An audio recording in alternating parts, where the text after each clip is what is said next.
record on this computer. Damn, yes. So let's go. Okay, so today is the beginning of the next 4 lessons, which will be much more tactical. Okay, so this is like the meat or whatever, the juice. I don't know what kind of expressions English people use, but this is the thing that you really want to learn about. So how to come up with good ideas, what are some of the tools, people to follow, whatever. Okay, so today we are going to take a look on how to start creating content on Twitter, build some consistency, some of the things that you should be aware of. And on next lesson, it will be about scaling those little things and some tools and some people to follow. Okay, so first things first, let's first make a quick recap on our second lesson, which was the last Wednesday. Okay, so the last Wednesday, we saw what going from consumer to creator meant. Okay, so today what I really want to dive into is about this slide is just wrong here. Yeah, so we saw the consumers versus creators, what these mean. We also went through why to become a creator. So we saw some figures like a huge amount of people creating a bunch of content on different platforms and formats, and the lack of people creating that content when compared with the number of people consuming. We saw a bit of what does it mean, the path to becoming a creator. And these breakout rooms, they didn't happen, but everybody introduced themselves, and we had the opportunity to meet each other, and then we closed up the session with the homework. So in terms of creators and consumers, what we saw is that in average, or in a very simple way to put things, we can almost say that 99% of the people are just consumers, but only 1% creates content. And so there is enough room for everybody to find their space, build their voice, find a tribe, and even monetize an audience. Okay. These were one of the examples that I gave. So this one is about podcasts, on how there are so many podcasts, but when compared with the amount of people listening to these podcasts, they are not necessarily balanced. So there are way less people creating when compared with the amount of people listening to these podcasts. We also saw the example for YouTube, and then we realized that, yes, why to become a creator? Because creators are nowadays becoming brands and launching million-dollar brands and products, and reaching thousands of people at once. And so also another topic that we delve into was the numbers, or some of the salaries, some of the money that some creators are making, while some of them may be outliers, others are through different businesses and not directly from their content, as we discussed in our last class. But the thing is that this is actually happening, but meaning a bunch of people around the world are actually making money by building an audience and being able to monetize that audience later. And so we realized, or we summed up, that the path to becoming a creator is to choose a format and a platform. And in our case, we have chosen Twitter, and on Twitter, mostly about the written kind of content. Okay. We have to show up consistently, and our lesson today is much more about what does this mean in terms of showing up consistently, creating content, engaging often.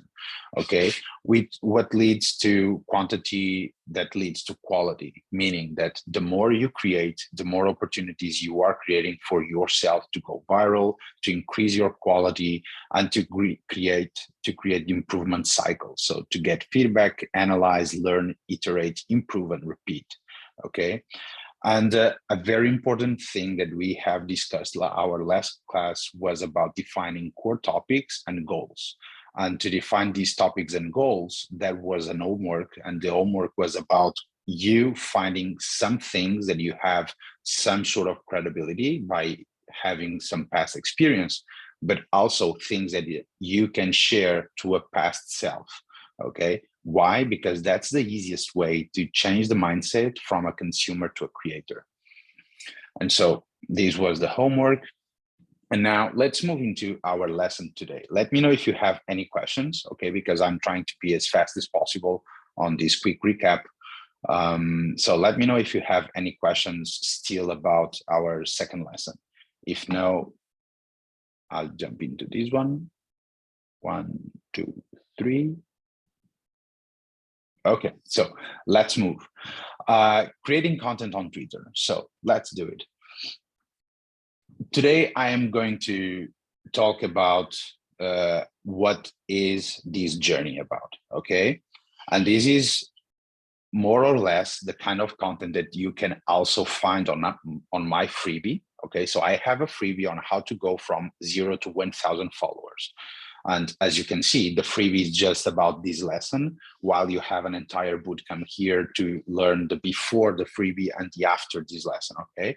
So today I really want to dive into what does it mean to go from 0 to 100 followers. And while I use here numbers of followers, please don't hold to them because they are just a way for me to scope things and actions, okay? But how to go from 0 to 100 followers, 100 to 500 followers, and 500 to 1,000 followers. And this time I leave you with another homework for you to deliver by Wednesday, okay?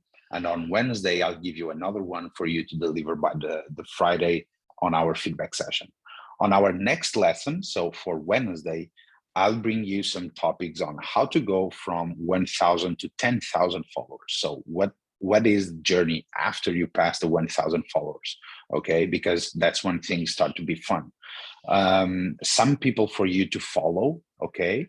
And so what do I meant is I'll share some examples for you to try to identify what does it mean to follow good people, okay? Because not every single person with a big audience is worthy in terms of following them, okay?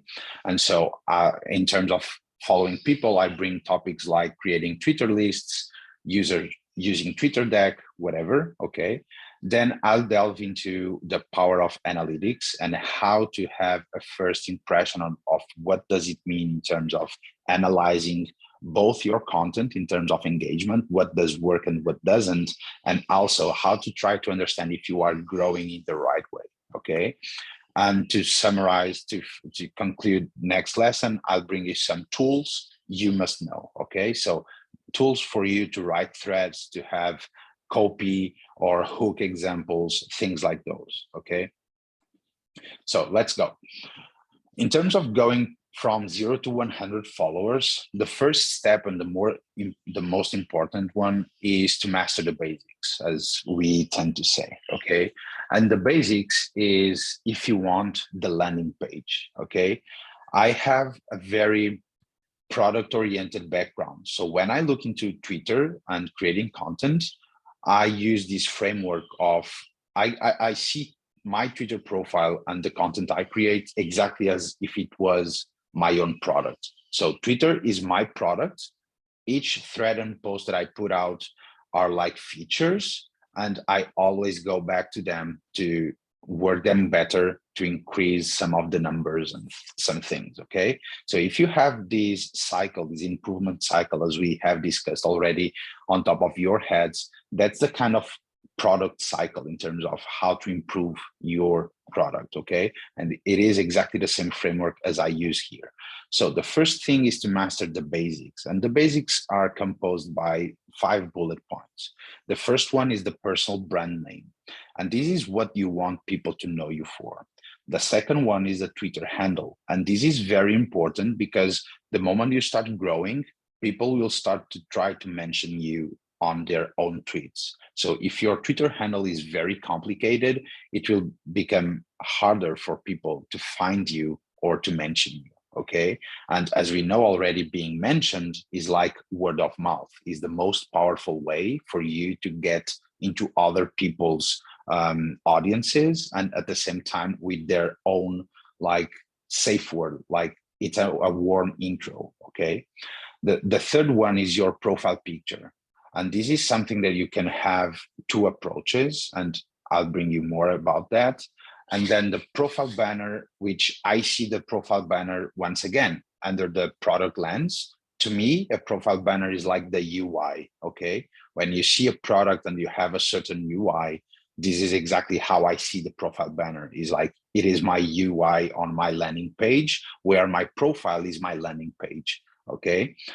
And to conclude this one, it will be the profile bio. This is a very important exercise, the profile bio, and most of the times it's never a done deal, okay? Even nowadays, like 1 week ago, I was changing my own profile bio because I want to position myself more into Web3 community building than just audience building, okay? And so you will have to keep iterating accordingly and according to your goals in the future. So in terms of the Twitter name, I think that I have a very good kind of example here. Okay, so once again, when we go into Twitter and start creating content and accept the fact that we want to build an audience, we are basically saying that we want to build a personal brand.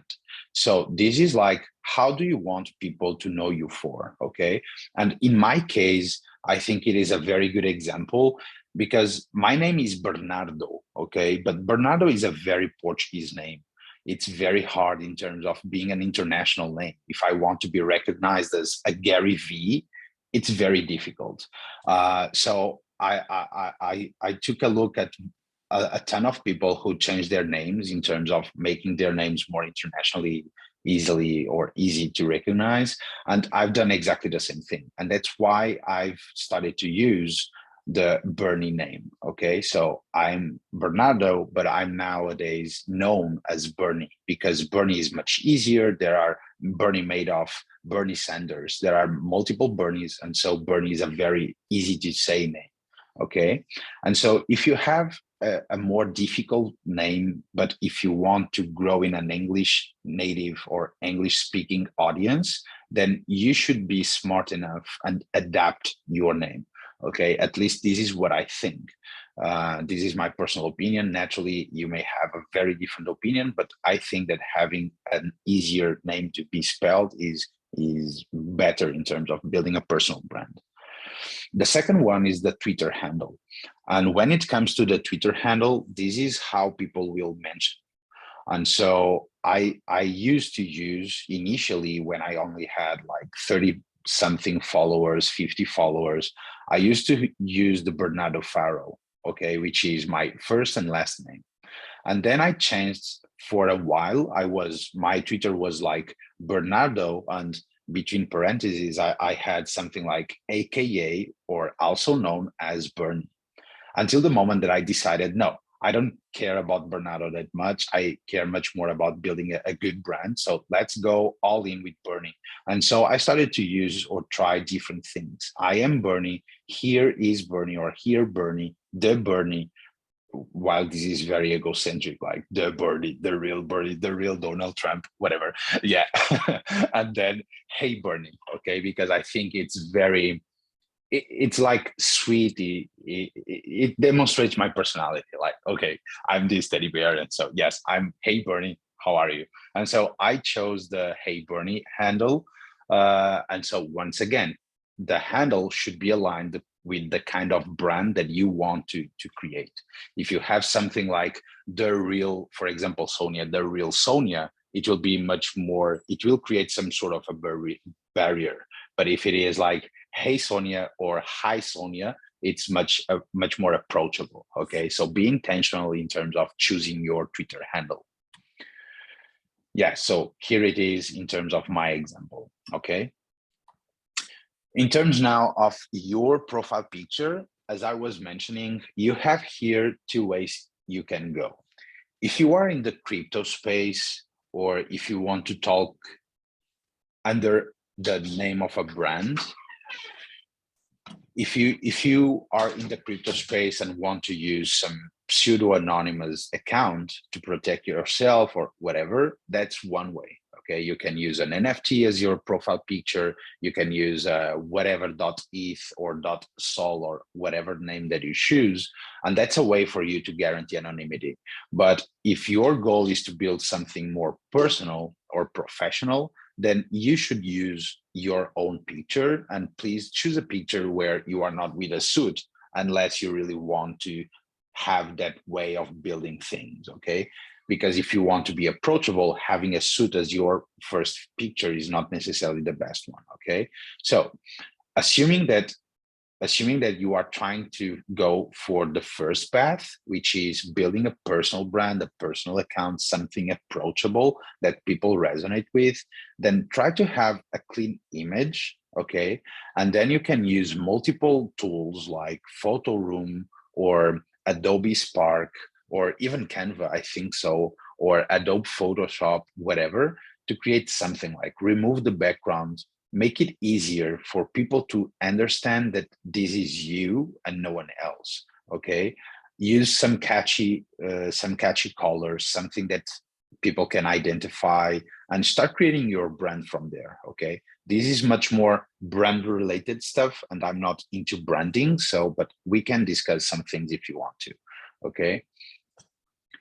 Now, regarding the profile banner, so as I've mentioned, your profile banner is like your user interface, okay? It's like when you jump into a profile, if the profile doesn't have a profile banner or instead, if they have a bad profile banner, you will notice immediately. Like the difference between jumping into a profile with a good profile banner or a profile with a bad profile banner is absurd, okay? So to me, what I've come up with, and I've helped a ton of people try to come up with something similar, is to have a catchy profile banner with a clear CTA, okay?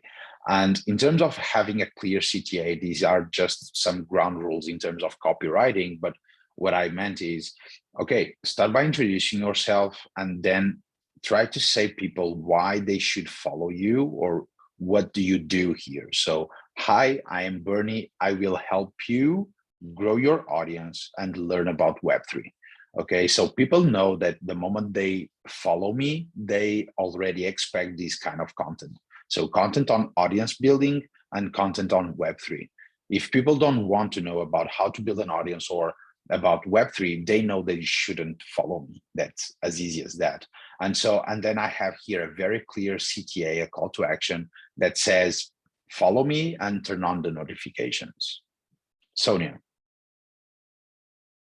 Yes, I have mixed feelings about banners like this, and I read stuff that say if you have a pretty, let's say, they don't call it aggressive, but banners that entice you to take action, then everything you undertake on the Twitter will be seen as a way to get followers and not authentic relationship building, because you're just looking for people to get to follow you, and it could go against your own goals. Yes, yes, I can get what you say, but at the same time, it helps people to understand where to place you in terms of on top of their heads. But look, this banner is already more than acceptable just by taking out the CTA. So just by saying, hi, I'm Bernie, I'll help you grow your audience and learn about Web3, it's more than enough. And it's already like 99% better than most people out there. Okay, so what I mean here is not necessarily like, okay, we can debate if having a CTA or not will make people see you as less authentic and more followers grab. While I don't necessarily agree with that perspective, because I see enough big accounts with banners like these, so they must work. If not, they wouldn't grow. But at the same time, I can agree that yes, sometimes it can give that sense or that mood. And so if you don't want to, just take the CTA, but be clear in terms of the kind of value that you are offering here. Okay, like, hi, I'm Bernie, or hi, I'm Sonia, hi, I'm Christian. I write about X, Y, and Z, or I talk about X, Y, and Z. This helps people to understand where you are in terms of the Twitter game and the Twitter land. Does it make sense, Sonia? Yeah, it kind of does. I just think, it's worth trying. I had a banner like this at some point, and I felt like maybe this had a bit of a repulsive effect. But indeed, maybe you're just removing the CTA. I'll try one because I had some options, so I'll just post one and Yes, you will see I, if I that am works. changing my color palette and banner and all of that soon. So let's see also how does it work for me, and I can give or bring some Yeah, more feedback. I think it's Uh, it's just worth trying. So I'll just take your advice and try it on and see if that works. And if not, I'll yes, just change. That's fine. great, Thank you. great. Yeah, so the next one is your profile bio. Okay, so whoa, where are we? Yeah, exactly. So your profile bio is like, so a good profile bio with a bad profile banner and a bad picture won't do anything, but a good profile bio with at least a normal banner and a clear or clean picture will help you and will boost your conversion rate. Okay, the conversion rate is the number of people that click on your profile or jump into your profile dividing by the number of people that actually follow you. Okay, or the opposite, sorry.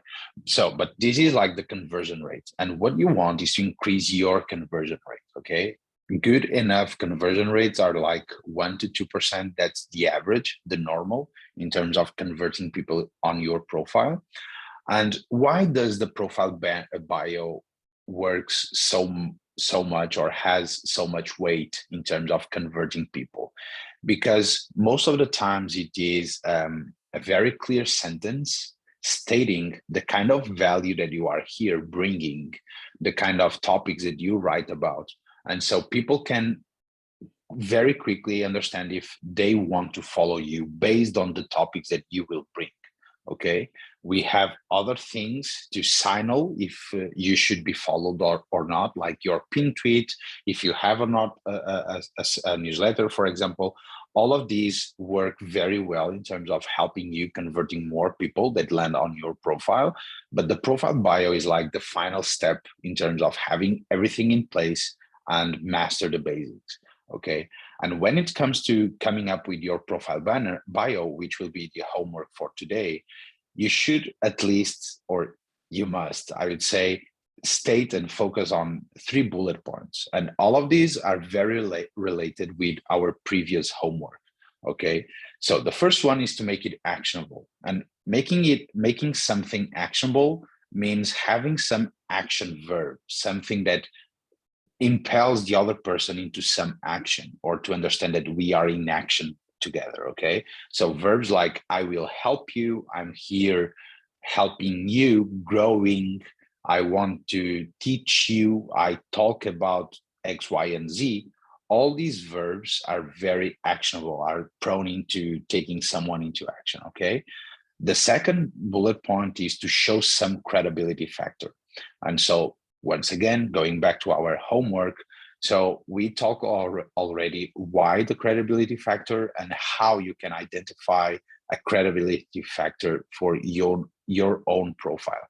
Okay, in my case, it was the fact that I used to work at Deloitte, and so I still have there, like, I am a former Deloitte, currently builder and creator. Nowadays, I have something like that. But yes, so this is the moment where you have a first sentence with a clear actionable verb, a second sentence perhaps giving some credibility factor, and then a third sentence stating how you are here helping, or the type of value that you are here creating. Okay, so someone, the moment they land on your profile, they can quickly understand the kind of value that they will be able to take from following you. Okay,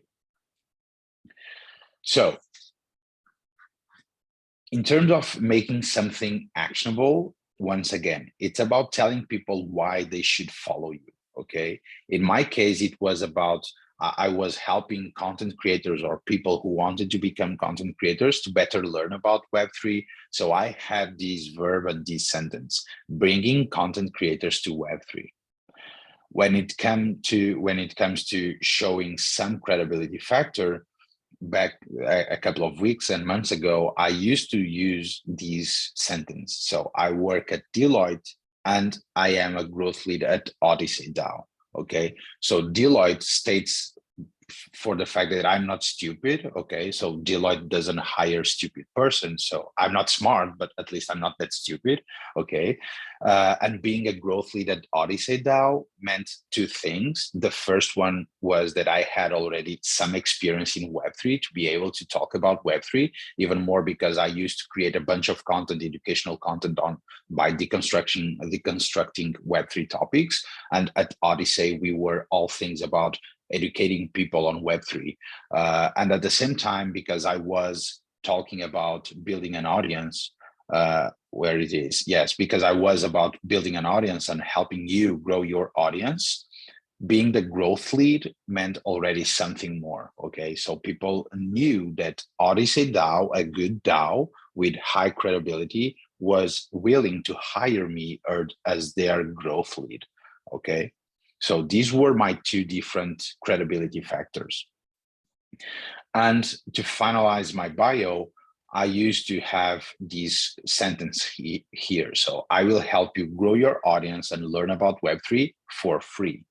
Okay, so people know that they will get the best insights, advice, guidance, whatever, under the format of me creating content, creating Twitter threads about audience building and Web3, always for free.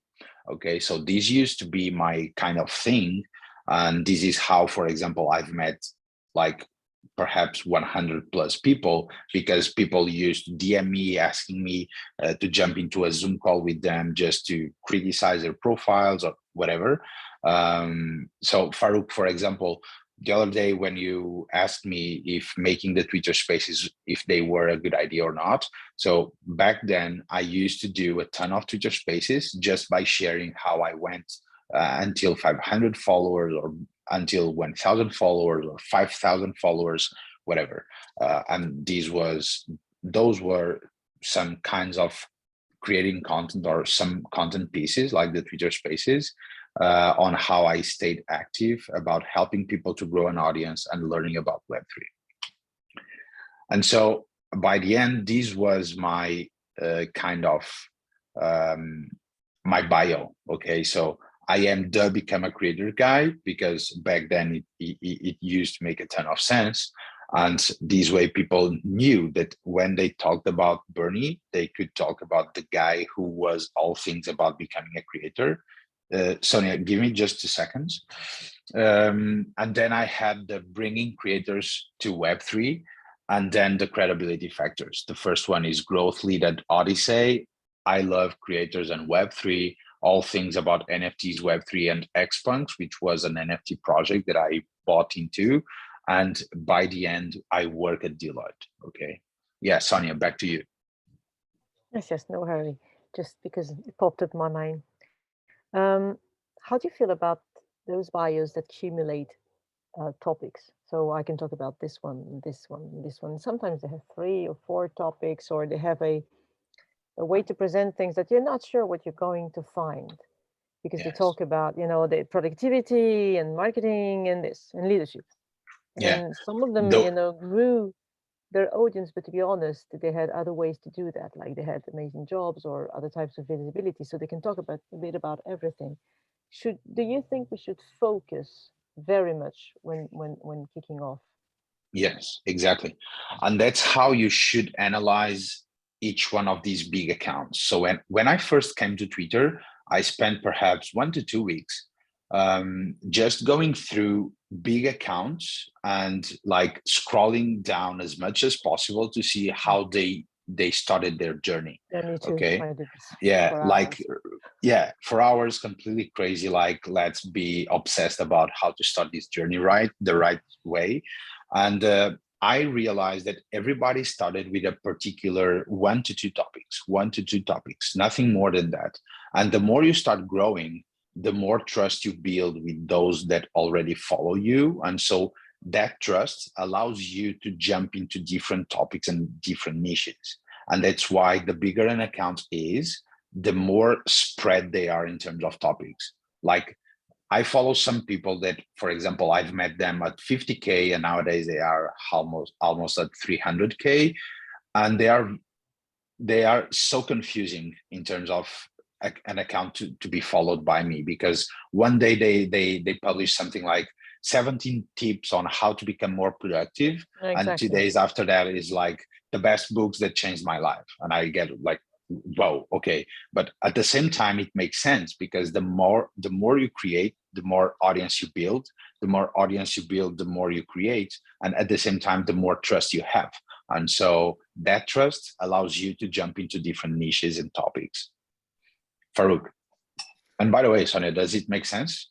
Yes, it Just does. before. I felt like we needed really to focus in the first place, you know, and not get inspired by those who have like 200K. Yes. The Yeah. strategy that I will suggest you all to follow, because it is exactly the same that I use, is to start the first and second week by creating multiple pieces of content on like 3 to 5 different topics, and then to go through your analytics to try to identify the different topics where you have more engagement, and to start to double down on those.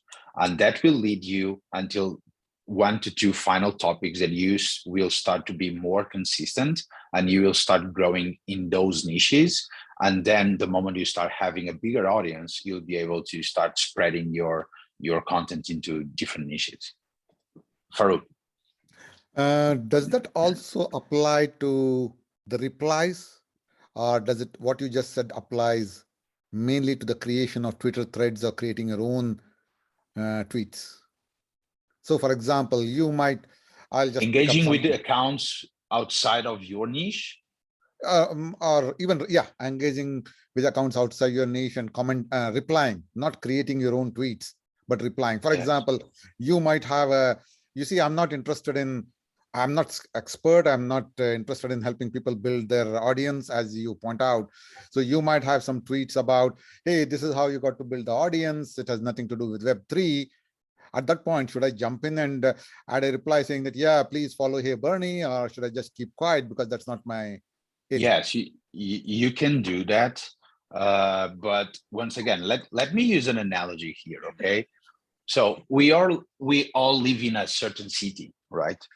So when we go through high school and college, if we want to become the most popular person or the most popular student, for example, in our, let's assume, in our university, in our course, okay? So we are going through a bachelor and we want to be the student, the most popular in the entire college, okay? And that's something that we really want, because in the end, by creating an audience, that's what we are trying to say is, hey, I want to become popular about this topic, or I want to become well-known about this topic. Some things that we could use is like, we can go outside and start shouting everybody, hey, I'm Bernie and I want to be the most popular guy in the college. Or instead, we can start by becoming the more popular person in each small class, semester upon semester, because by the end of the second year, perhaps we will be already the most popular person just by conquering a class and another class and another class and another class, like small batches of 100 people, then 100 people, all of them already know this person, and so the network will grow. What do I mean with this analogy is that by replicating that into social media or here on Twitter, what you should do at start is to identify a couple of accounts that also write content under your own niche, and then to just double down on those and to focus on those, okay? And so jump into what they create, comment, reply under those accounts. The moment you start seeing some people getting back to you and commenting on your things, and you start seeing that you have more traction on your own creations like tweets or Twitter threads, then you start to have more trust and confidence on yourself, and you once again can start spreading. Okay, like nowadays I comment more because I like the content, or I have some sort of a good relationship with the creator, or because I want to jump into, or I want to tap into a new audience. Okay, that's how I use the comment and the reply tactically or intentionally. Okay, but at the beginning of my journey, I used to only comment under people that I knew already, like I have some relationship with them, or people under my own niche. Okay, and at the beginning of my journey, it was all things about business use cases or case studies and audience building. and then just audience building and building in public, and then audience building and Web3. And nowadays, just about audience building and NFTs, mostly about, okay? For example, I don't jump into someone, the thread, if they are, for example, writing about the crash of the Terra system, ecosystem, okay? Because I'm not that much an expert or not recognized as an expert in DeFi stuff, okay? I hope I was able to answer you. Yeah, got it. Thanks, Bernie. Great. Sarah. So I guess on Twitter, we only have 1 or 2 content buckets that we talk, and that's it. So no personal stuff. We never talk about us as a person. No. Because wait, let me finish. Yeah. Because you're talking, okay, I'm not recognizable as that expert or the guy that talks about that subject, so I'll not talk about it, even if you're passionate about that subject. That for me doesn't make sense. I'll give you a crazy example. The shootings that are happening in the States right now, or happen in the States, if I saw someone supporting, I will for sure say something, although it has nothing to do with my niche. That's my personal side. So, yes, and for example, I have done some things. I've done some tweets exactly about US shooting, like, hey, yeah, Americans, you have to see this problem that you have with guns, because it seems that people get fun just by killing people. Like every 3 months there is a new episode, and being an European, I can't get it. But the thing is, at the same time, first, I'm not from there, so who am I to speak about something that says nothing to me?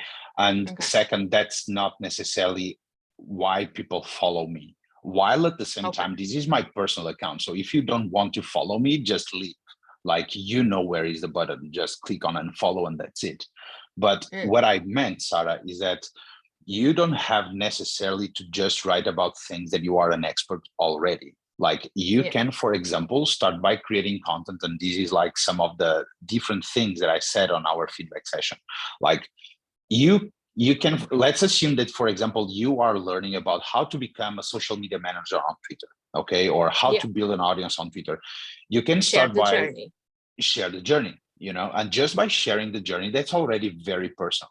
Or instead, you can like have public goals and try to reach them. Okay. And that's already a very personal thing, or a very personal way on how to involve your audience, and having your audience following you and your learning journey or building journey or whatever journey, which is a very personal thing.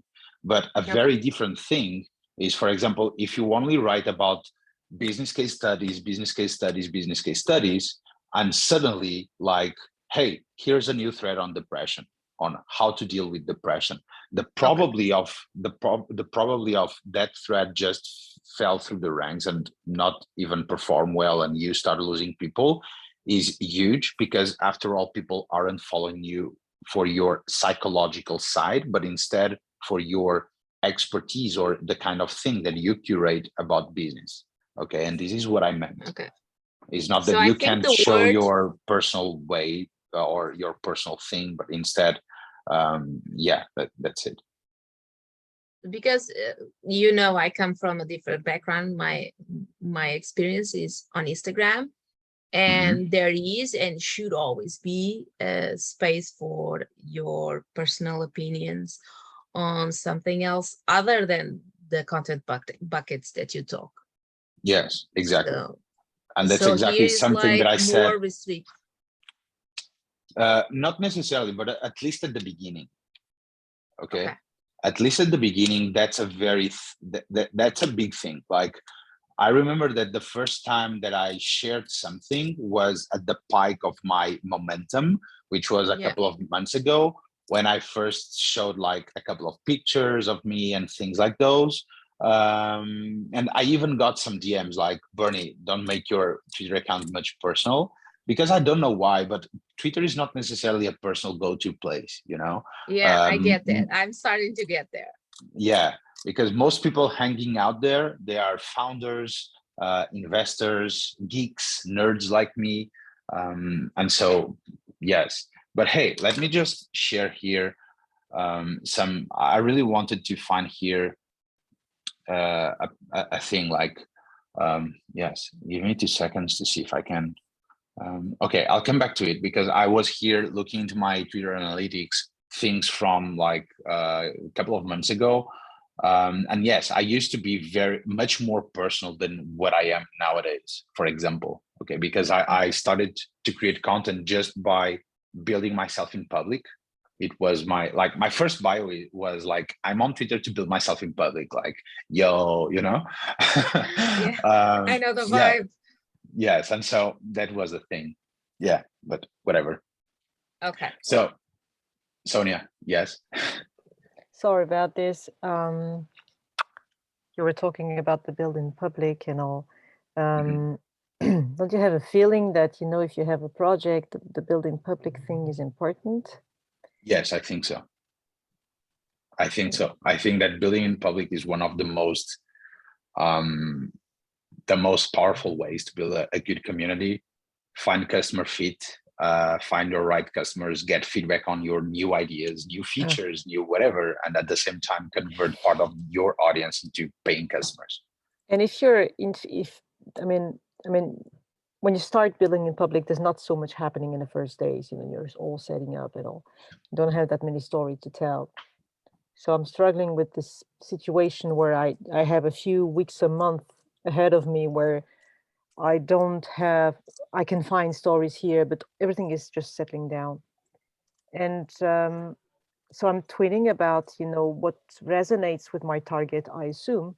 But since I have very little followers, very few followers, I don't have that much feedback or strong analytics to just realize what type of content resonated more. Because I write on the same topic, but sometimes I'm being more analytical and sometimes I'm being more gutty. And I'm not sure, you know, how I can make a difference because I get like 2 likes, 3 likes, 5 likes, you know, doesn't make so much of a difference. So it's hard to, you said, you know, just tweet in all directions for like a few weeks and then you'll figure it out. But if you have that many followers, how do you figure it out? Yes. So let me break down your question into 2 or 3 different questions. So the first thing about building in public, and when you are just starting a business, yes, that's true. You have almost nothing to do or to share. So what I would suggest you is don't create content about what you are doing in the present. Hold that content for a few weeks. And then you, like, the moment you have already 1 month into your business, you can start writing as if it was the first day, because you will have already 1 month of experience behind you for you to come up with some tweets and some things that you can already say in a more structured way, in terms of just sharing things that you know do not create that much value or whatever. In terms of when we are starting, I haven't jumped into creating content yet, because I really want to delve into that with more detail, because the creating content side, when we are very small, it's much more important to engage with people. Okay, so in my beginnings, I used to tweet 3 to 5 tweets from my own account per day, but I used to engage with like 10 accounts a day, but like engaging with people smaller than me, at the same size as me, and like slightly bigger than me. Like if I had 50 followers, I would talk with people with 30 followers, 20 followers, and I would talk with people until like 70 followers. If I had 100 followers, I would go from 50 followers to like 120, 150, and no bigger than that. The problem is that smaller accounts tend to jump into thousands. Like, hey, like I get a lot of people saying, hey, Bernie, I'm just starting my journey. And I say, yeah, okay, what do you want from me? Like, I have 28,000 followers, you have 50 followers. What can I bring you? You know, I don't know what you can bring me, and I don't know what can I bring you, because I don't know how to help someone there right now immediately. So it makes no sense. So what you should start by doing is engaging with like 5 to 10 people a day, sending them DMs, commenting under their accounts, their content, and also from time to time, like once a day, to just comment on someone bigger. Okay, like find 20,000, 50,000 followers account This part and I make. did. Okay, yes. So if you do that every single day with different people, by the end of 1 month, 30 days, you will have engaged with like 300 people. Okay. And it's almost impossible that you haven't converted part of those 300 people and that you didn't got already some of those 300 people that you engaged with commenting under your threads or tweets. Okay. And that's how you start building the flywheel. That's exactly how you start. That's why going from 0 to 200 followers is very hard in that sense, because you have almost no credibility factor. People don't know you yet. You are still getting used to the platform. You are trying to understand how to engage properly and authentically, and all of that is hard. But yes, engagement is what makes or breaks an account. And so yes, instead of keep tweeting, but perhaps you can reduce on tweeting. Instead of 3 to 5 tweets, you can do just 1 to 3 or 1 to 2 tweets a day, but engage with more people for at least 2 weeks, and you will start seeing some differences. And if you bring some of your personality into what you are tweeting about, you will start building those relationships in public, like under your comments. Okay. And by the way, anytime you tweet something, don't look for likes, look for comments. Always, like at the beginning, look for comments. Someone that comments under your tweet is like a paying customer, is someone that like lost some of their time, a finite resource to comment something under what you are creating about. And like something I used to do is like I used to jump into their profile. I used to engage immediately with something from them, like a like, a retweet, a comment, and then I will send them a DM. Hey, thank you for commenting on my shit. So yes, this is a very. Okay. It makes sense. Thank you. Does Hello. make sense. I think you answered my question. I was about to ask you, what do you mean by engagement? But I think you answered it just now by saying you would not only like or whatever on their tweet threads or tweets, but also send them a DM later on, telling them thank you very much and all that stuff. Yeah, like thank you for following me anytime I got a new follower. Thank you for commenting. Even nowadays, like I can share with you, for example, where is this happening right here? Give me 2 seconds. So if I come here into my Twitter,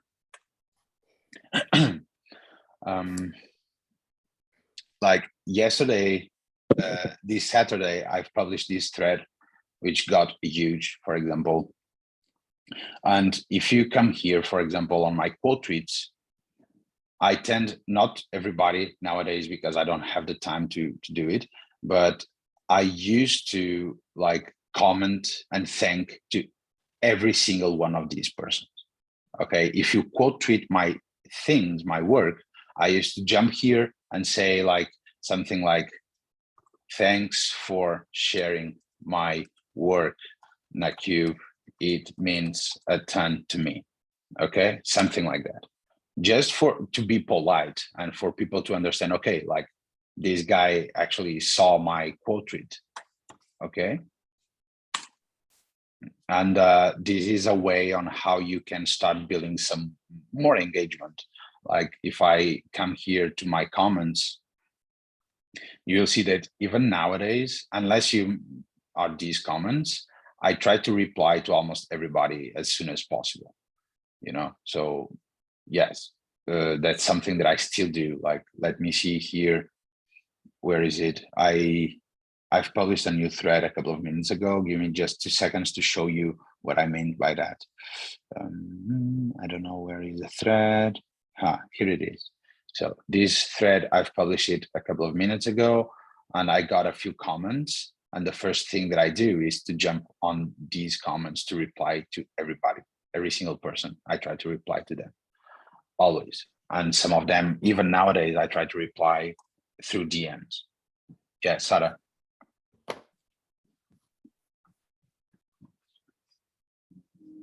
Okay. You're talking about engagement, right? Mhm. And the thread, hopefully the thread will be the bigger the best, right? No, People commenting. Oh, not so- necessarily. Size doesn't mean quality, and size Yeah. doesn't mean virality. Okay. Are very different things.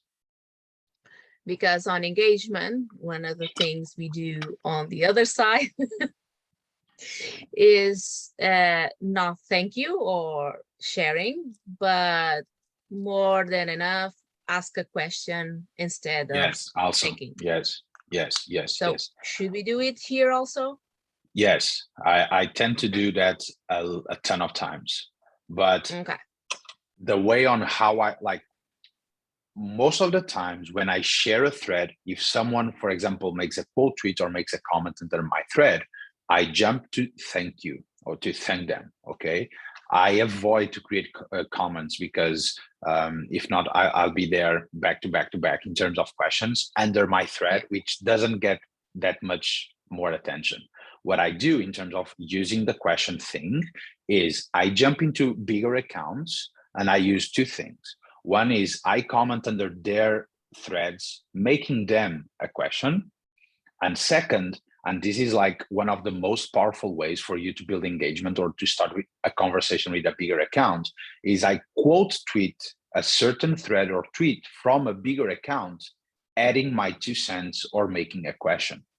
Because a quote tweet is a very powerful thing. So I'm signaling to my audience that this is a good thing that my audience should know also, because I'm quote tweeting. And at the same time, I am making a question to the original creator of the content piece. So if they want, and if they find the question smart, they can reply to my question. And that's From how I both use the sides. question. Yes, that's how I use Okay. the contents, the question thing. Okay, I get it. Okay. So let's move on here because yes, almost 1 hour went away already. Okay, so I'll try to be as fast as possible with these slides because most of it I have already covered in your questions and things like those.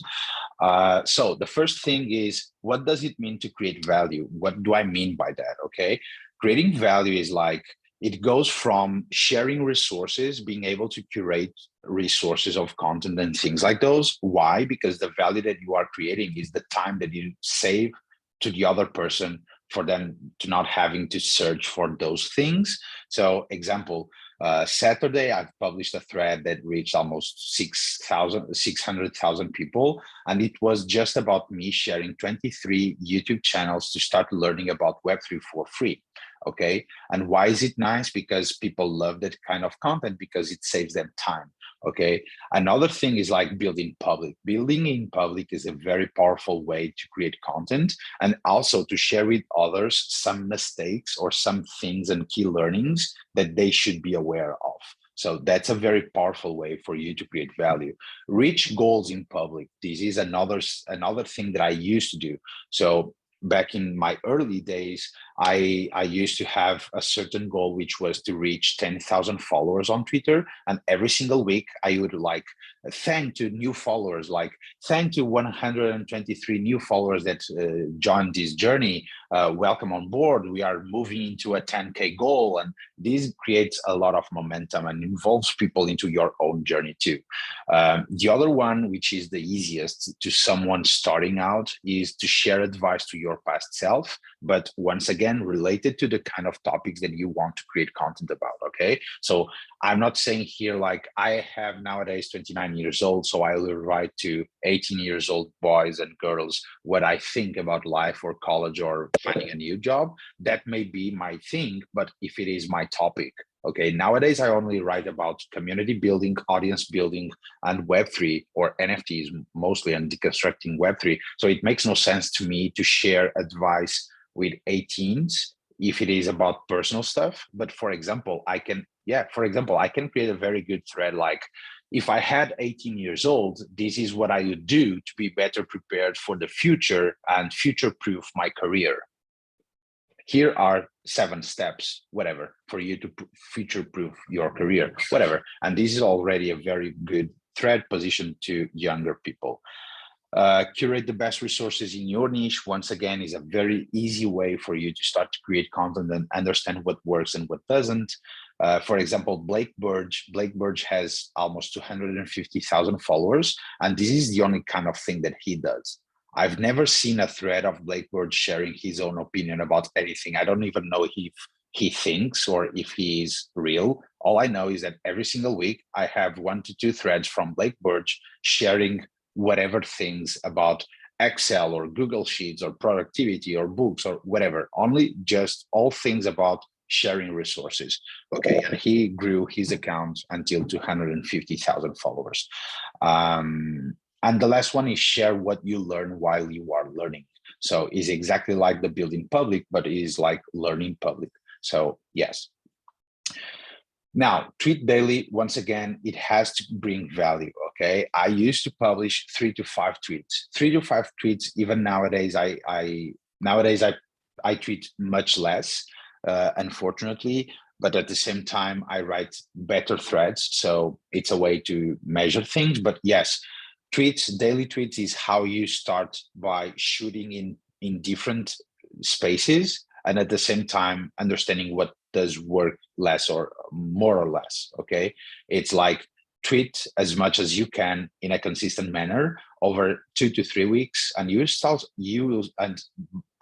and also engage with people. And after 2 to 3 weeks, you'll start understanding what has more or less engagement, what is the kind of personal share or personal perspective or resource that you share that people engage with by commenting under that tweet. And that's how you start adapting and fixing your strategy in terms of creating content on Twitter. Be consistent. And for example, in terms of consistency, so my journey started, I used to work full-time at Deloitte. And so for those of you who don't know Deloitte, it's a very demanding company. So I used to work like 12 to 14 hours a day, and I was trying to pump out 3 to 5 tweets a day, plus engaging with 3 to 5 accounts a day, and also writing 2 to 3 threads a week. So it was nuts. And what I used to do was I used to create alarms on my calendar. Every 2 hours, I had an alarm going for 10 to 15 minutes, just saying Twitter engagement. And so every 2 hours, I used to jump on Twitter, engage with the first accounts that I could find for 10 to 15 minutes. Like if you assume that you spend 2 minutes per tweet, then you can answer or reply to 5 to 7 to 8 people, and that's it. And you do that every 2 hours, and you will notice that over 1 week, 2 weeks, 3 weeks, 1 month, you will start getting much more engagement on everything you do. Everything you do, you will start getting more engagement, okay? And so build the proper systems, okay? For example, you can schedule in advance multiple tweets, like single tweets, to post over the next couple of days, and just let smaller windows for you to post something that you just remembered right now, or something that you want to publish about. And this is like my example in terms of being consistent. So this was in December 13. So for 3 months, I only missed posting 5 times, so 5 days. And this was mostly here at the beginning and here. So here at the beginning, for example, I didn't knew that making a retweet doesn't count as engagement, as creating content, okay? And also here, because I was going through a 45 days, 45 threads kind of challenge. And so that was what happened. But yes, so in 3 weeks, I only missed tweeting or showing up on Twitter for 5 times, okay? And assuming that this one here, smaller, is the moment I only tweeted one thing, you can see how almost every single day I used to tweet at least 10 things. This is 10, 20, 30, 10 things at least, okay? And how? By commenting on other people things, quote tweeting other people things, and also by making my own tweets, okay? And this time I was working full-time at Deloitte and writing 2 to 3 threads a week. And here we are. So engage often, okay? The engage often, here I have some examples for you to try to understand what I mean by engagement, but I think that we spoke already enough about engagement. But basically it's like try to engage with at least 1 to 2 people on a daily basis, comment on their tweets, quote tweet their tweets, DM them about topics they like, because you will start to create these relationships, okay? And most relationships, they don't start on DMs, they start under threads or tweets on their comments, okay? Like someone says something that catches your attention and then you jump into DMs to continue the conversation. But it is on comments that most relationships start. And engaging isn't about writing like thanks or that's fire, bro, okay? This is like a very normal thing to find on Twitter. Instead, expand on what they have tweeted, give your opinion on what they are tweeting about, okay? So this is like the way on how you start creating or building conversations, how you start a conversation. Now, regarding going from 500 to 1,000 followers, and these are some more advices that I can share, just 1 or 2 right now. But the first one is for you to turn on notifications under bigger accounts, okay? So turn on notifications is like that, okay? You jump into someone's profile, you click on the ring bell, and basically anytime this person tweets something, you will get a notification. Please, please, please be aware that this is the best way for you to burn out, okay? Like if you turn on notifications under 300 people, and if those people make 2 to 3 tweets a day, plus I don't know how many replies, you will get like thousands of notifications and your phone won't stay quiet. It's very annoying. But if you want to make an all-in kind of strategy, as I've done at my beginning, I had like 100 accounts with their notifications turned on, and I used to jump into almost every single account. Farouk. Yeah, Bernie, I had to tell you that I have notifications turned on for your account. And this morning you woke me up with your 20 tweet threads. Thank you very much. I'm just kidding. Sorry. I swear I don't want to be with you when you are sleeping, my man. Yeah. Know. But the notifications turn on, tan. This morning it was like an alarm going off, which was fine. Yeah. But yeah. Yeah, and there was a moment where there was a trend like 3 months ago that everybody was making huge threads, like threads with 20, 30, 50 tweets, okay, huge things. Now imagine that was the moment when I first turned off all notifications on my Twitter. Like I just went to settings and turned off notifications on Twitter because during those weeks, every single day I had someone publishing something that got me like 50 buzz on my phone, which was very annoying. Yes, and sorry for that, bro. Hey, no worries. Not complaining, just pointing out. Yeah. So the final one is to use DMs, okay? And once again, please, please, please. Almost every single day I get DMs like with a stupid hand. Like I have someone who just sends me a hand, okay? I don't know what they have on their mind. Or, hey, hello, Bernie. Or even, hello, how to grow my audience on Twitter. I got a bunch of these, okay? Like, hey, bro, how can I grow my audience on Twitter? And by the way, I have a freebie. It is free. And people don't even jump into my profile and click a link and see that freebie. So you have here multiple ways to answer these kind of DMs. The first one is don't even reply, and I use that one a ton. The second one is just have a couple of typical answers like here's my freebie, here's my whatever, like create a fax, kind of a fax. And third is learn how to use DMs, okay? Like DMs is one of the most powerful things on Twitter. I don't know if you have this idea, but there are companies who are bought and sold, investors investing in other people's companies, people getting hired just through DMs, okay? I got job offers through DMs and 6 figures job offers in January, okay? So through DMs. So yes, having the ability to write good good DMs is a very important skill. And how I can suggest that is just by start a conversation first and go with the ask second, okay? So, hey, Bernie, how are you? I'd like to know if you can help me with this, and that. Or an even better DM is like, hey, Bernie, how's everything doing? I have been following your journey. I love your content about Web3, whatever. And by the way, I have this question. What do you mean about whatever? Okay, or how can you help me with this, and that? And that's the best way to make me answer. Okay, but not necessarily just me, like most people. So friends, given the fact that an hour has passed already, so here's the homework for next Wednesday, okay, is for you to write a compelling bio. Okay, so write your bio and try to come up with a good Twitter banner. And let me give you a quick advice. Please don't go into bigger accounts, and please don't copy them, okay? Why? Because bigger accounts have already an audience that trusts them. But you are at the beginning, so you have to write something that helps people to build some trust with you, at least at first, okay? So once again, be actionable, use the credibility factor as we have discussed last week, and try to demonstrate people why you are here and why people should follow you, okay? So I am here to build a, like, for example, Sonia, I'm a female founder, or I've founded X companies going from X to Y in revenue. I'm sold 3. This is your credibility factor.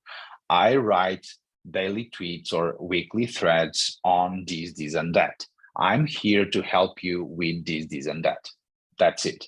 And now let's work on shortening the bio to make it as easy as possible for others to read and quickly understand. Okay. The moment you have the bio and the Twitter banner written, and for the Twitter banner, use tools like Canvas or Adobe Spark or Adobe Photoshop. There are plenty of them out there and very cheap, or even like this thing, Google Slides.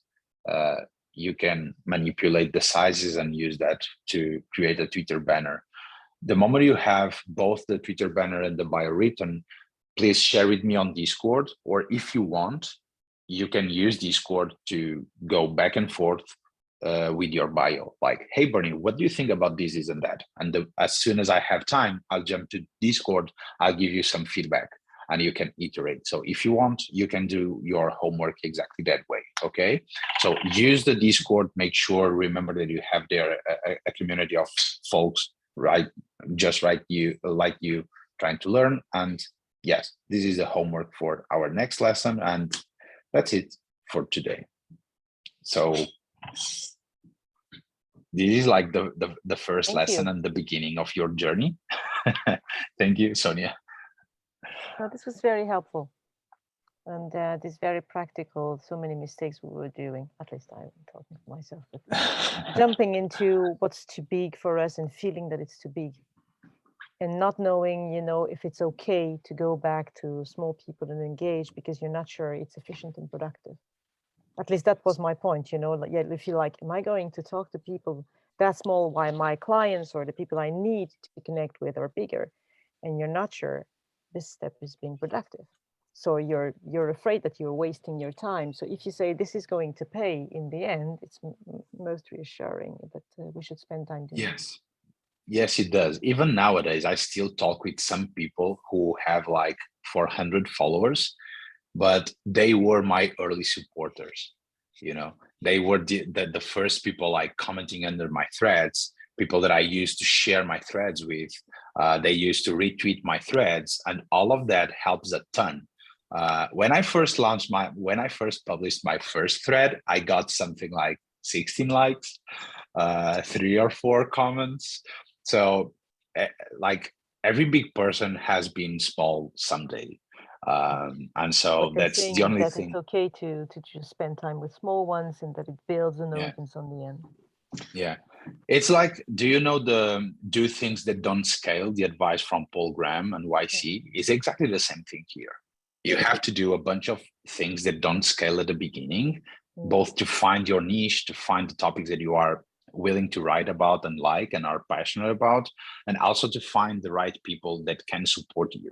And not always these people will be the same under your topic.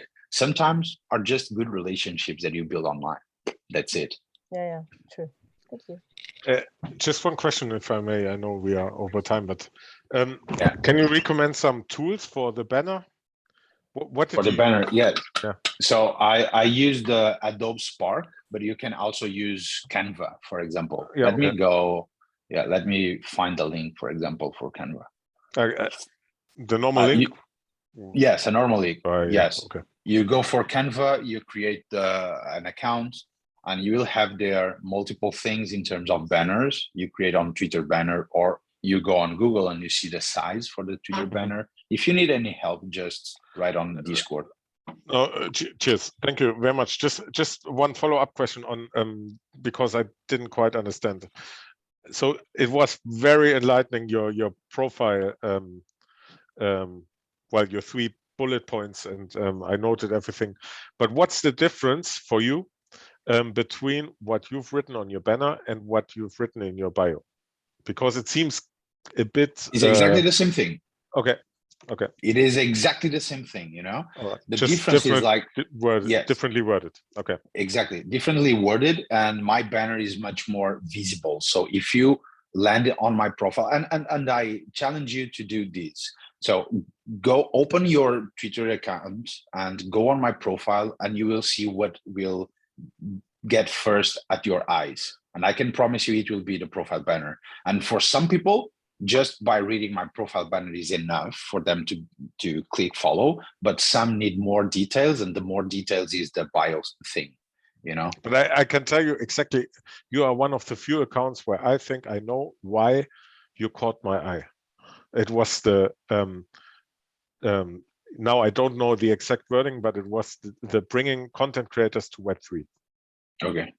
It was like the topic as well, right? The initiative. Yeah, exactly. But yeah, all right.